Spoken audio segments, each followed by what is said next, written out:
예, 즐거운 교회 생활 하고 계십니까? 대답이 없으십니다. 즐거운 교회 생활 하고 계십니까? 네, 모두가 대부분이 네라고 하신 것 같고, 또 표정을 보니까 분명히 즐거운 교회 생활 하고 있는 게 맞는 것 같습니다. 그런데 이런 즐거운 교회 생활이 종종 이루어지지 않을 때가 있습니다. 왜 그런가 그 이유를 잘 살펴보게 되면요, 사람과의 관계에서 오는 어려움 때문에 그 즐거움을 뺏길 때가 우리에게 있더라고요. 이 교회라는 곳이 잘 보면요, 서로 다른 사람들이 한 신앙 공동체가 되어 가는 겁니다. 그 다름이라고 하는 요소가 하나됨에 있어서 장애물로 작용하게 된다는 거죠. 근데 처음에는 어떻습니까? 함께함이 은총입니다. 기쁘고 즐거워요. 그런데 시간이 지나면서 그 관계가 가까워지고 깊어지면서 우리가 발견하게 되는 사실이 뭐냐면, 이 사람과 내가 달라도 너무나도 다르다라는 거예요. 사고방식이 다르고요, 가치체계가 다르고요, 생활의 모습들이 너무나 다릅니다. 그래서 그 다름이 결국에는 갈등과 충돌을 일으키게 되고, 그리고 교회 안에서의 그 즐거움이 사라지게 된다는 거예요. 이것이 어찌 오늘 우리 교회만의 문제겠습니까? 2000년 전에 에베소 교회에서도 동일하게 이런 문제들이 있었습니다. 디아스포라 유대인 성도들이 있었고요, 에베소의 시민이 에베소 이방인 성도가 있었습니다. 그러니까 이들이 한 교회에서 만나게 되니 달라도 너무나 다른 이들에게 갈등이 생겼고 내용이 불거진 거예요. 그래서 사도 바울은 이 에베소서의 말씀을 통해서, 오늘의 이 본문을 통해서 그들에게 어떻게 하나 될 수 있는지, 십자가 안에서 하나 되어지는 과정을 이 3단계로 보여주고 있습니다. 이 오늘 본문은요, 시간적 구사를 통해서 이 3단계로 나눠지게 되는데, 이 11절을 보게 되면 그때는 이렇게 시작합니다. 과거에 우리는 원수였지, 이거예요. 그러면서 13절의 시작을 보게 되면 이제는입니다. 이제는 십자가 안에서 하나됨을 13절부터 18절에서 이야기를 다루고 있습니다. 그리고 19절에 보게 되면은 그러나 이제는 이라면서 함께됨의 결과, 함께 하나 됐더니 하나님이 거하시는 공동체가 되었다는 것을 19절부터 22절까지 다루고 있다는 거죠. 사도 바울이 그 교회 가운데 주었던 이 솔루션의 3단계를 통해서 우리의 회복, 우리 교회가 지금도 좋지만 더 하나 되기 위해서 어떤 단계로 나아가야 되는지를 3가지 단계를 통해 함께 살펴보도록 하겠습니다.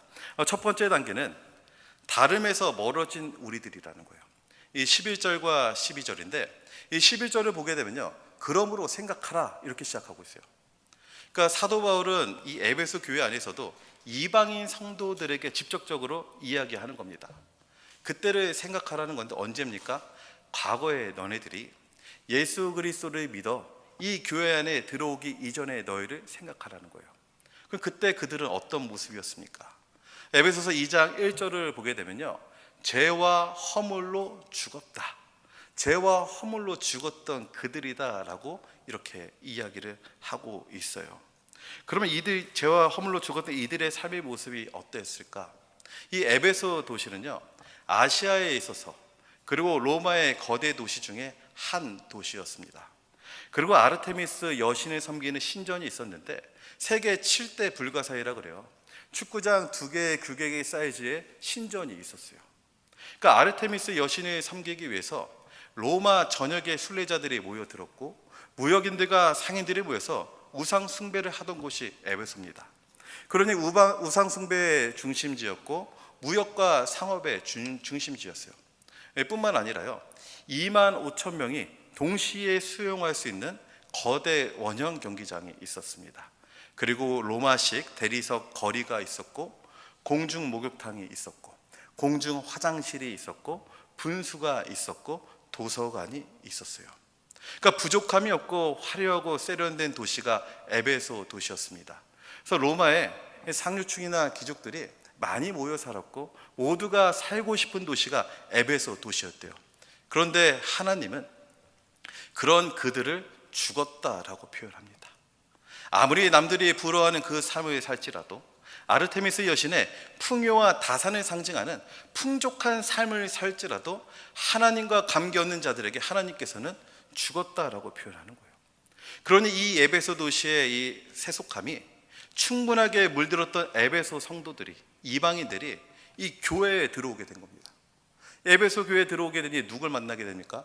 하나님과 하나님의 백성 유대인을 만난 거예요. 근데 유대인들은 태어나면서부터 거룩한 하나님을 모셨고 율법을 따라 살면서 세상과는 완전히 구별되는 거룩의 삶을 살았는데, 이와는 완전히 다른 이방인 에베소 시민이 그 교회 안에 들어오게 된 거죠. 달라도 너무 달랐습니다.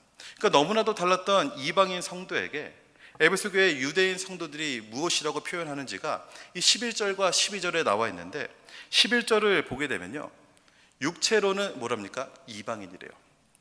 무슨 얘기인가 봤더니 할례와 관련된 이야기죠. 그러니까 이방인들은 할례를 받지 않아서 표피를 제거하지 않았습니다. 근데 유대인들은 나면서부터 8일 만에 표피를 제거해요. 무슨 얘기냐면 달라도 너무 달랐는데 신체도 다르다라는 거예요. 그리고 12절을 보게 되면 그때 너희는 그리스도 밖에 있었다. 에베소 서신 그리고 바울 서신에 보면 그리스도 안에 있다라는 것은 구원을 상징하거든요. 그러면 이 이방인들은 아예 구원과는 거리가 먼 사람들, 더 깊게 얘기하면 이들에게 영생이 주어지지 않으니까 죽음 이후에 오는 이 생에서도 절대로 만날 일 없는 이들이 바로 에베소의 이방인들이라는 거예요.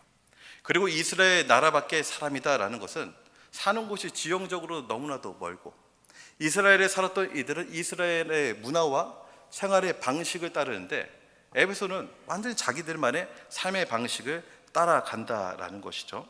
그리고 계속해서 이어지는, 띄워주시면 약속의 언약들에 대하여라고 합니다. 여기서 약속의 언약은 말 그대로 아브라함의 축복의 약속이에요. 그러니까 뭐 축복을 받느냐 안 받느냐 그것도 중요하지만 자신들의 갖고 있는 역사와 조상도 다르다라는 거예요. 유대인들에게는 아브라함이라는 위대한 조상이 있었고 그 축복이 우리에게 이어지고 있는데, 이방인들은 역사도 다르고 조상도 없고 근본이 없는 자들이다라고 하면서 이들이 외인이다. 그러니까 세상에서는 소망이 없는 자들이요 하나님도 없는 자다라면서 그들을 어떻게 합니까? 완전히 우리와 다르다라고 이야기하는 거예요. 그러니까 문화적으로도 다르고 역사적으로도 다르고 심지어 신체적, 지형적으로도 다릅니다.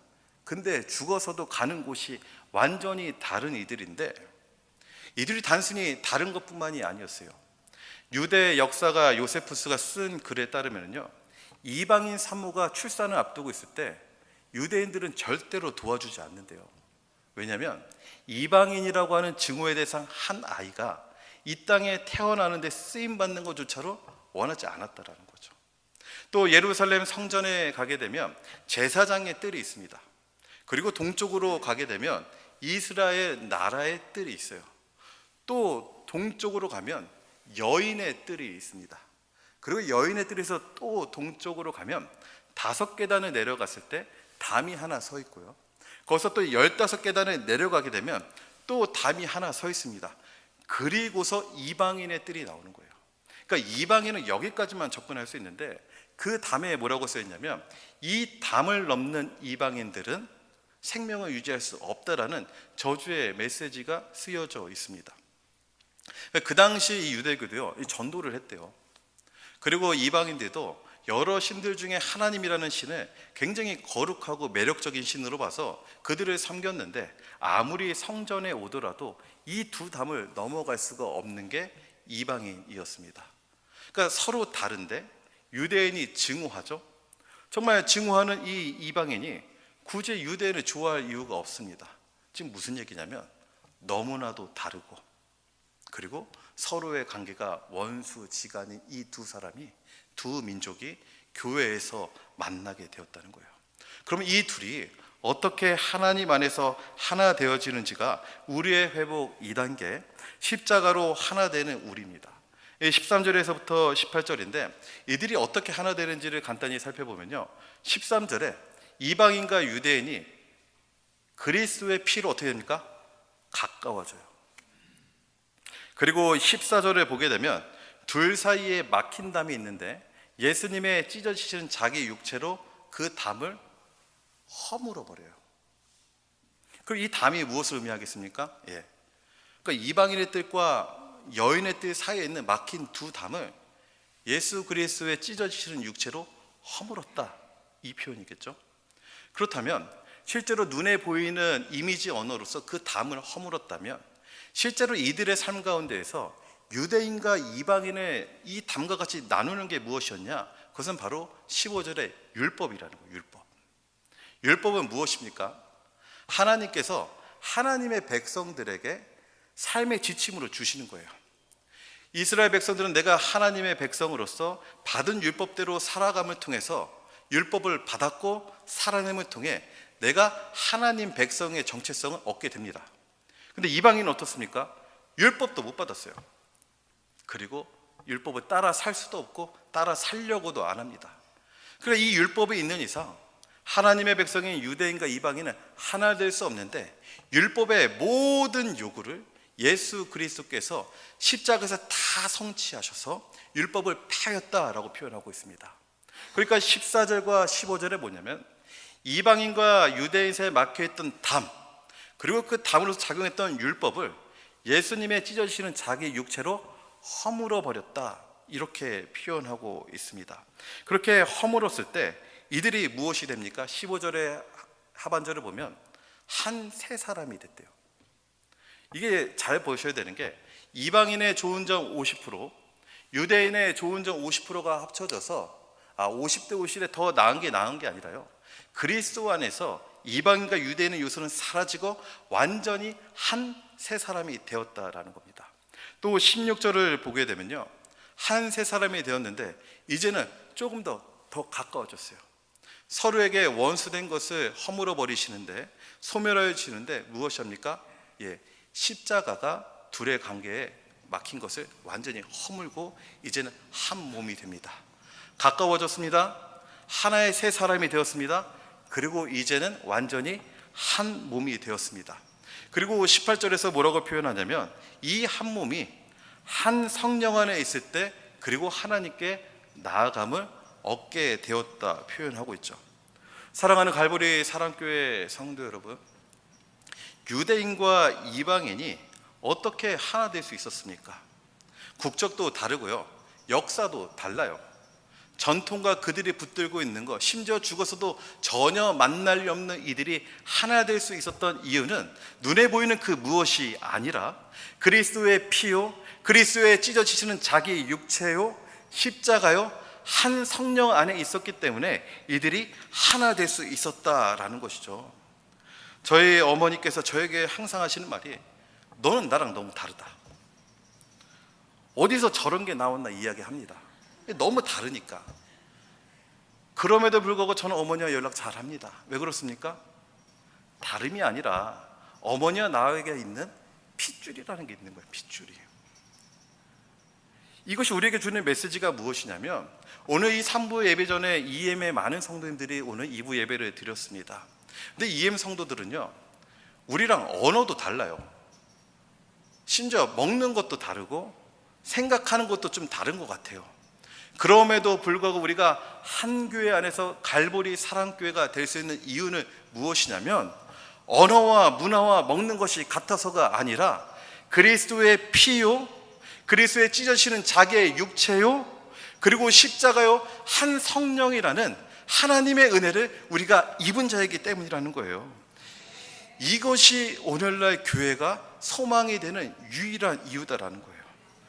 교회가 왜 유일한 소망이 되겠습니까? 이 교회는요, 물질적으로 풍족하지 않은 사람일지라도, 배움이 충분하지 않은 사람일지라도, 심지어 평범하지 않은 사람일지라도, 많은 사람들에게 인정을 받지 못하는 사람일지라도, 사회적인 힘도 없고 정치력도 없고 인정도 받지 못하는 그런 사람들이 교회에 있을지라도 그런 것들이 사람을 나누는 기준이 되지 않는 곳이 바로 교회다라는 거예요. 세상에서는 이런저런 기준들을 통해서 사람을 분류합니다. 그런데 세상의 그 흐름이 교회에서도 들어온 것 같아요. 이 교회는요, 우리 서로의 100가지의 다름에 집중하는 것이 아니라 딱 한 가지의 같음, 예수 그리스도의 피요, 찢어지시는 자기의 육체요, 십자가요, 한 성령이라는 그 같음을 통해 우리가 하나 되어진다는 것을 믿으시는 저와 여러분 되기를 간절히 축복드립니다. 그리하여 우리 교회가요, 이 사람과 나는 너무나도 달라, 서로의 다름에 집중하는 것이 아니라, 비록 너무나도 달라도 피부치었던 부모와 자녀의 관계처럼 우리가 다를지라도 한 십자가의 은혜를 입은 자로서, 하나님의 식구된 자로서 서로를 사랑하고 화해하고 용서하시는 우리 갈보리 사랑교회가 되기를 간절히 축복드립니다. 세 번째는 무엇이냐면, 우리의 회복 3단계는 하나님이 함께 하신 우리예요. 오늘 그 찬양대의 찬양과 굉장히 같아서 참 놀랐습니다. 이제 이방인과 유대인이 십자가 사랑 안에서 하나 되어졌습니다. 그러니 뭐라고 표현합니까? 19절에 이제부터 너희는 외인도 아니요 나그네도 아니요 그리고 동등한 시민이요 그리고 하나님의 건속이라, 이렇게 표현하고 있습니다.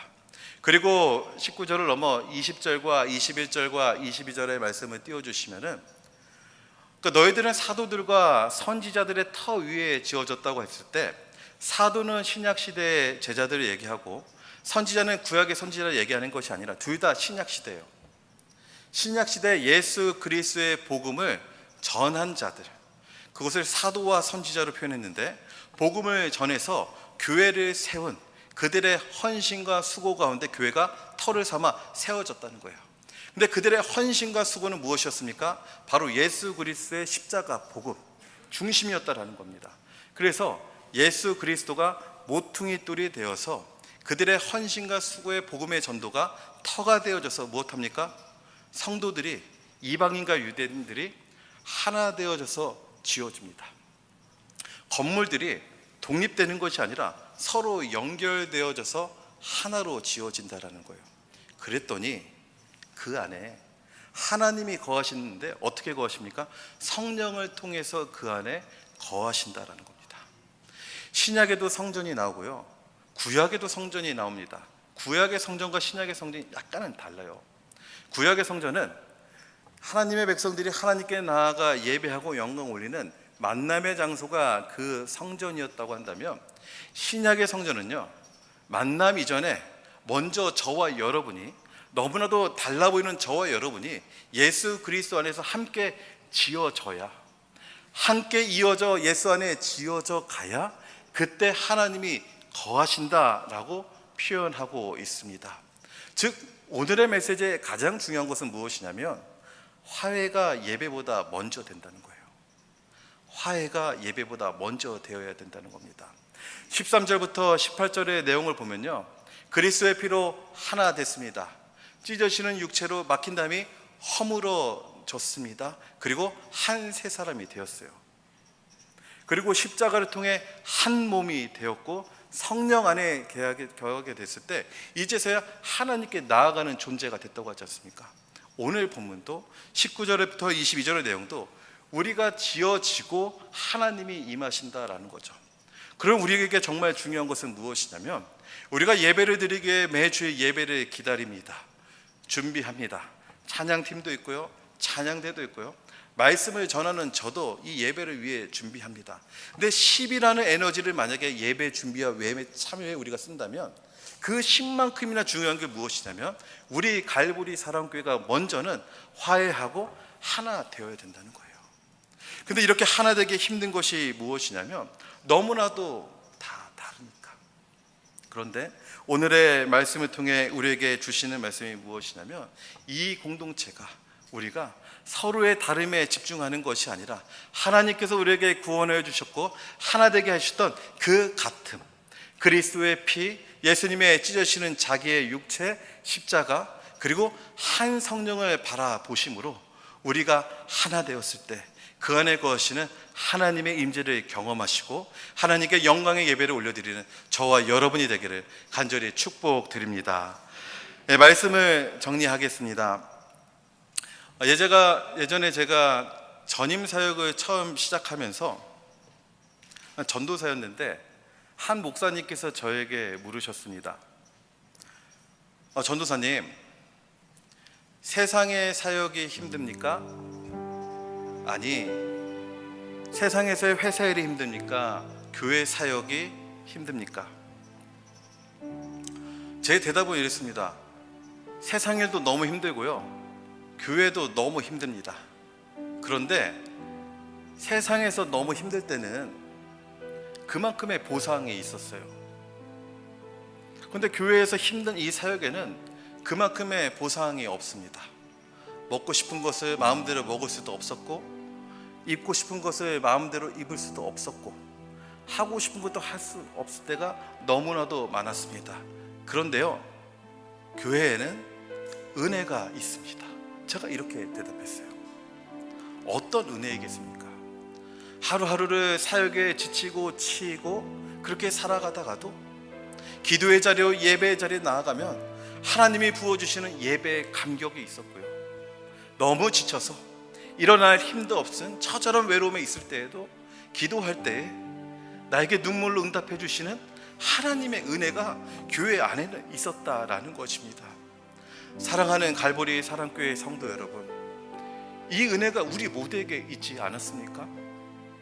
처음에 이 교회에 발을 디뎠던 그때가 있었고, 처음으로 말씀이 귀에 들리기 시작했던 그때가 있었고요, 찬양의 가사들이 내 눈물을 적시던 그때, 은혜를 받았던 그때가 있는데, 그 큰 은혜가 세상에서 줄 수 없는 우리 안에서의 가장 큰 특권이었는데, 언젠가부터는 정말 크지 않은 그 작은 것을 내려놓지 못하고 원수된 것과 막힌 담 때문에 내 마음이 힘듦을 경험한 적이 있지 아니하냐라는 거예요. 그런데 오늘의 본문은 이야기하지 않습니까? 이 땅 가운데요, 예수 그리스도 안에서, 십자가의 능력 안에서 허물지 못할 벽은 없다라는 거예요. 이방인과 유대인이 뭐 특별났습니까? 그들에게 대단한 능력이 있었고 기질이 있었고 강한 의지가 있어서 그들이 하나 될 수 있었습니까? 없습니다. 그런데 그들이 하나 될 수 있었던 것은 나에게 있는 그 능력이 아니라 그리스도의 피요, 찢으시는 예수님의 육체요, 십자가에서 이루셨던 그 사랑과 우리에게 부어주신 성령 안에서 그것이 가능했다면, 우리 이 공동체 안에서 우리가 서로의 다름에 집중하고 예전에 받던 그 은혜를 포기하는 것이 아니라 그 은혜보다도 훨씬 큰 하나님의 은혜를 경험하기 위해 우리가 하나님 안에 한 가족됨을 확인하시고 십자가와 예수 그리스도와 찢어지는 몸과 한 성령에 집중하시는 저와 여러분이 되기를 간절히 축복드립니다. 우리 이 시간에 들은 말씀을 기억하면서 함께 찬양하는 이 시간 되었으면 좋겠습니다. 하나님께서는 우리의 만남을, 이 시간 함께 찬양하시겠습니다.